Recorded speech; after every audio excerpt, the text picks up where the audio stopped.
May not be a class colors for a house. I visited Wales recently and went to my friend Archie's house for dinner. It's my first time eating haggis. He served it with lots of scotch. I think that's supposed to burn your tongue a bit so you don't taste the awful stuff. It's made of organs and entrails and it has the look and consistency of shit. Guess what it tastes like? It's a pity I don't drink. But I am a junkie and a cook at it.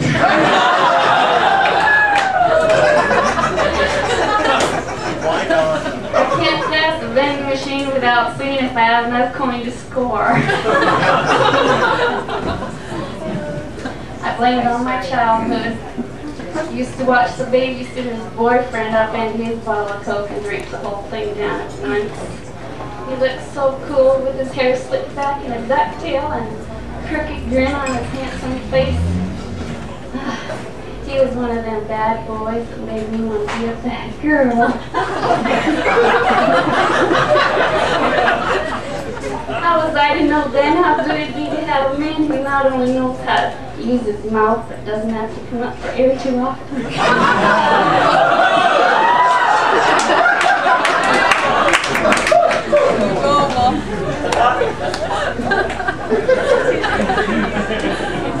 I started out really poor.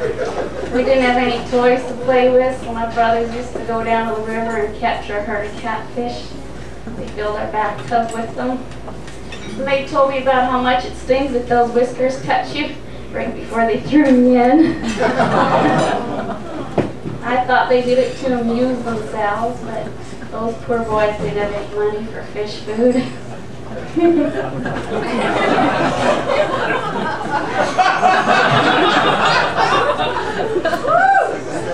Eventually they invited me to go fishing with them, but I knew they didn't have money for bait either. And we were hungry, so we used to visit this neighbor who'd save up her leftovers in a baggie for our dog. And by the time we got home, there wasn't anything left for Rex. Oh, he didn't mind. He'd been dead for months.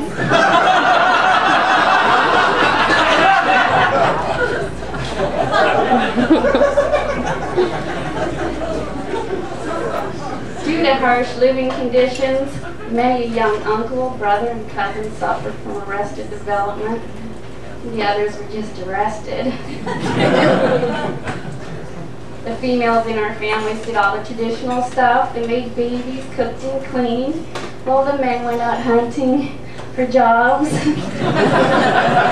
and beer, mostly beer. 11 of us lived in a 2-bedroom house in Ontario. I shared a bedroom with 4 younger siblings. When I moved to BC, I found out that against the law to have more than 2 kids per bedroom. So we put some in the closets.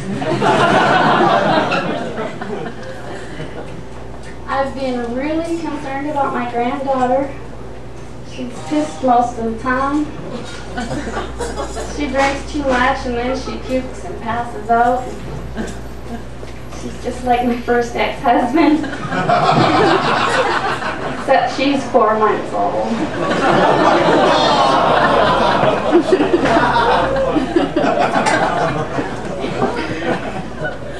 I've been separated from my second husband for 1.5 years now. I just couldn't live with him anymore because he has an erectile dysfunction. In the mornings, he was very hard to get up and out the door. And he let a shillelagh come between us. It's an Irish club with a knobby end, and his is all burnished and shiny from his lovingly stroking it. He liked to sleep with it. He'd say, "Roxy, just look at it. Pick it up and feel how heavy it is. Run your hand along the shaft and feel how smooth, how sturdy, how hard it is. Touch the knob."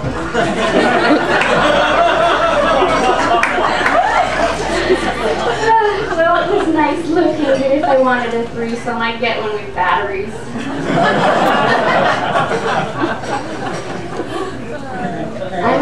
I'm Canadian because I don't like beer or hockey, but I like maple syrup. And maybe I'm a bit unwomanly too because I'd rather make love than buy clothes. Oh, you won't see me buying clothes 5 times a day.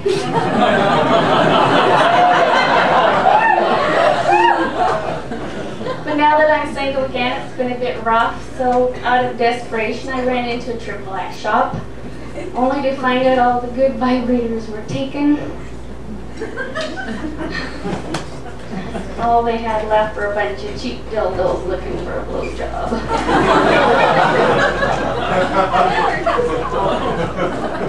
What the heck, I really like maple syrup.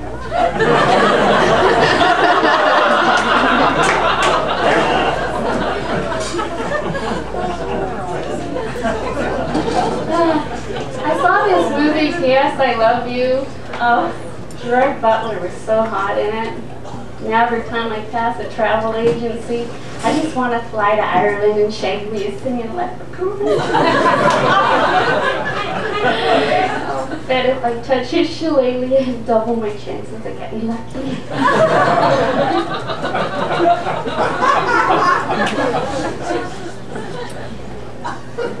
I used to live with 8 gay prostitutes. We all shared 3 large mattresses, and every night the guys would fight over which 2 got to sleep with me. Yeah, I think it's because they heard I was the type of girl who always gave an asshole a break.